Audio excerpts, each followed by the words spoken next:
বাংলাদেশের বিরুদ্ধে তথ্য সন্ত্রাস চালিয়ে যাচ্ছে ভারতের বেশিরভাগ গণমাধ্যম।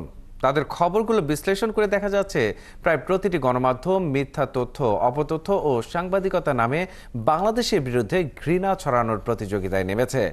অপমানজনক শিরোনাম আর আক্রমণাত্মক উপস্থাপনা তো রয়েছেই। এ কোন সাংবাদিকতার নজির তৈরি করছে দেশটির গণমাধ্যম?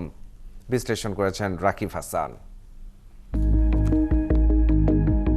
২৭ নভেম্বর ভারতীয় টিভি চ্যানেল রিপাবলিক বাংলাতে দিনভর এই খবরটি বারবার প্রচার করা হচ্ছিল। বাংলাদেশে ভারতীয় স্যাটেলাইট চ্যানেল বন্ধ, অথচ বাংলাদেশের নাগরিক মাত্রই জানেন খবরটি কেবল মিথ্যা নয়, ডাহা মিথ্যা। তারপরও আমরা আশ্রয় নেই ফ্যাক্ট চেকিংয়ে। গণমাধ্যমে প্রচারিত তথ্য যাচাইয়ের এই প্রতিষ্ঠান বলছে খবরটি ভুয়া। একই গণমাধ্যমের আরেকটি খবর, ডক্টর ইউনূস ফ্রান্সে আত্মগোপন করেছেন। এই খবরটি যখন প্রচার হচ্ছিল ঠিক তখন রাষ্ট্রীয় অতিথি ভবন যমুনায় ব্রাজিলের রাষ্ট্রদূত ও ইউরোপীয় ইউনিয়নের প্রতিনিধির সাথে বৈঠক করছিলেন প্রধান উপদেষ্টা। খবর যাচাইয়ের আরেক প্রতিষ্ঠান রিউমার স্ক্যানার এটি নিশ্চিত করেছে। ভারতের বেশিরভাগ গণমাধ্যমের সামাজিক যোগাযোগ মাধ্যমে এমনই সব মিথ্যা তথ্যের জোয়ার। বছরখানেক আগের ঘটনার ছবি ব্যবহার করে হিন্দু নির্যাতনের খবর প্রচার করা হয়েছে। টকশোর মাধ্যমে আবার সেই মিথ্যা তথ্যকেই নাটুকে গলায় সত্য বলে দাবি করা হচ্ছে। সম্প্রীতি নষ্ট করার পিছনে যদি কারো ইঙ্গিত থাকে সেটা ভারতই দায়ী, আমরা দায়ী না কোনোভাবে। এখানে আমরা সবাই মুসলমান এবং হিন্দু সবাই ভাই বোন এই হিসেবে থাকি।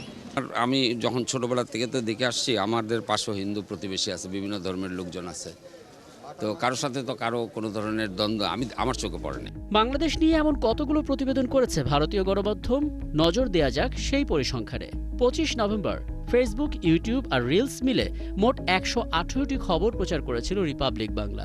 এর মধ্যে ৭৬টাই বাংলাদেশ নিয়ে, যার অধিকাংশই অপতথ্য, তথ্যের বিকৃতি বা পুরোটাই মিথ্যা। একই দিন আজতক বাংলা ৭০টি খবরের মধ্যে ৪৩টাই ছিল বাংলাদেশ নিয়ে।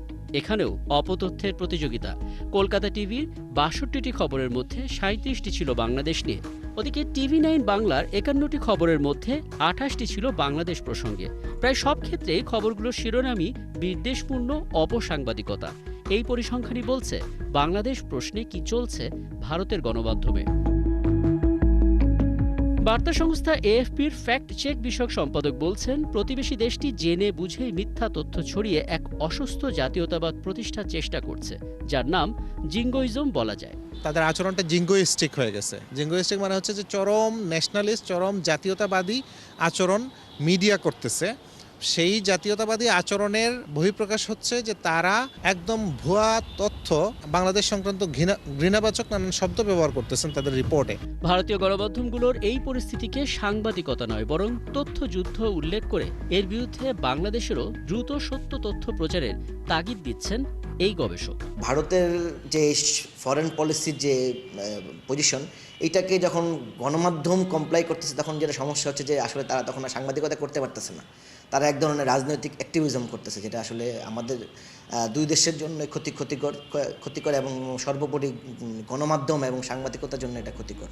যে কোনো ভুল তথ্যই মানুষকে বিভ্রান্ত করে।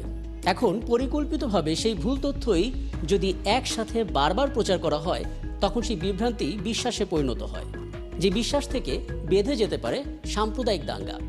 যে কারণে বিশ্লেষকরা বলছেন, প্রতিবেশী দেশের এই অপতথ্য বা ভুল তথ্যের বিপরীতে শুধু ফ্যাক্ট চেকিং করলেই হবে না, ফ্যাক্ট চেকিংয়ের যে ফলাফল সেটাও ছড়িয়ে দিতে হবে চারপাশে। রাকিব হাসান, ৭১, ঢাকা।